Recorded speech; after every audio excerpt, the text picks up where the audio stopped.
What's up, guys? If you're Vietnamese American just like me, and you're younger, you're the same, older, and you clicked on this video and you took the time to listen to this, I appreciate you. Um, I'm 23, by the way. I'll just tell you I'll give you some advice based on my life experiences as a Vietnamese American. So if you've ever felt like you didn't belong, you don't feel like you're an American, like a white person, or if that's what you think of as American, or you just don't feel like, yeah, you're American. When you think of Americans, what do you think of, right? And you don't feel like a Vietnamese person either. You're in the halfway mark. You're in the gray zone. Like that's how I felt. I grew up my entire life. That's how I felt like I grew up my entire life. Um, Growing up, I was born in Orange County, in California. That's where all the Vietnamese people lived. And then, due to circumstances, I moved to Palm Springs. And there, I was the minority. There's not many Asians there. It was Hispanics or white people.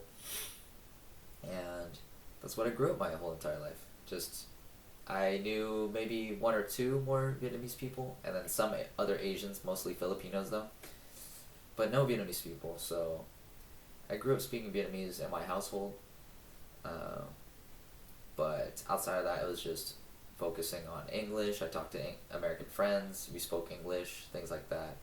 But I always felt like other people had a better community than ours. Hispanic people, even though we're in an English-speaking country, they have their own community, right? Hispanics, Mexicans, things like that. Filipinos too. It felt like Filipino people had community. They had their groups within Palm Springs or whatever, Cathedral City, but I felt like there wasn't any for the Vietnamese people, or based on the people who I was surrounded with. And so I grew up feeling like I was like a vagabond. I moved a lot, so I didn't have really I don't have any childhood friends that I know of, or they kind of just drifted and faded as years went on till this day. But I just felt like a vagabond. I was an observer of life. I was just coming and going, making new friends, and then we would move schools, or I would move schools, and then on to the next, like a new experience. So I feel like that I was more of like a deep connection. I don't know what I'm trying to say, but I just never really connected with um, friends my age or younger. I just always felt like I hung out with the older crowd, so kids like a couple years younger than me. I hung out with them, or I like to hang out with them because I viewed them as my role models. Obviously, the good ones. I was quite aware at a young age, and I spent a lot of time in my head questioning my identity. And I didn't really think about the Vietnamese thing until recently, like pandemic, 2020. That was when I was, I think, 20, 19 or 20.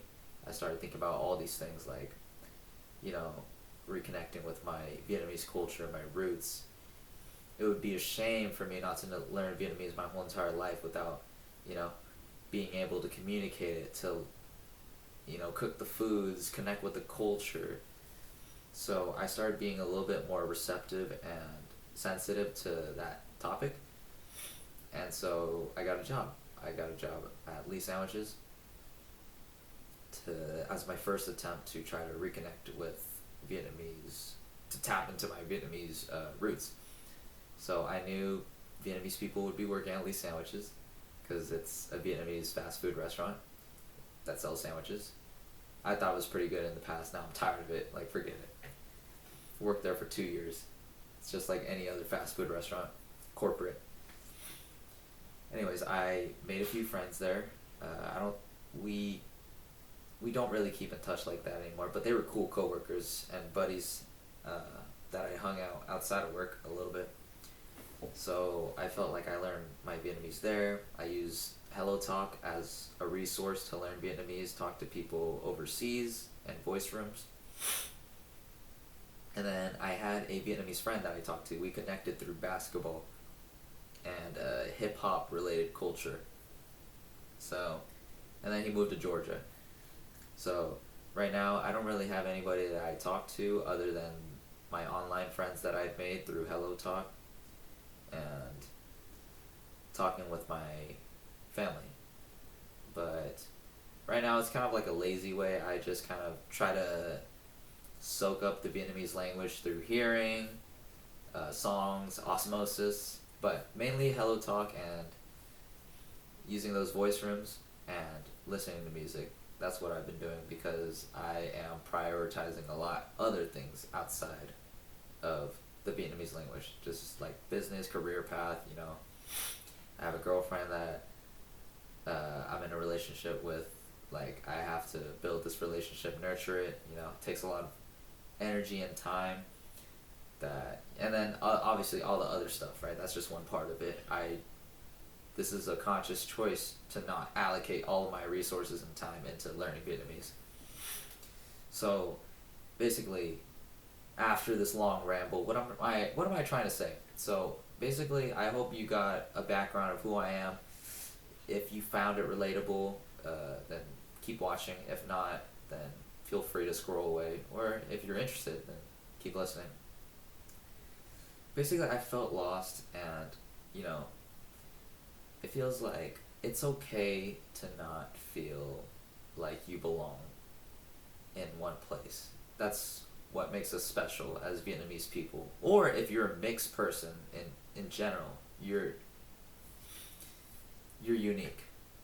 Everyone's unique, but we're in a unique situation where you don't feel like you belong to one side, if that's how you felt. That's how I explained it throughout the whole video.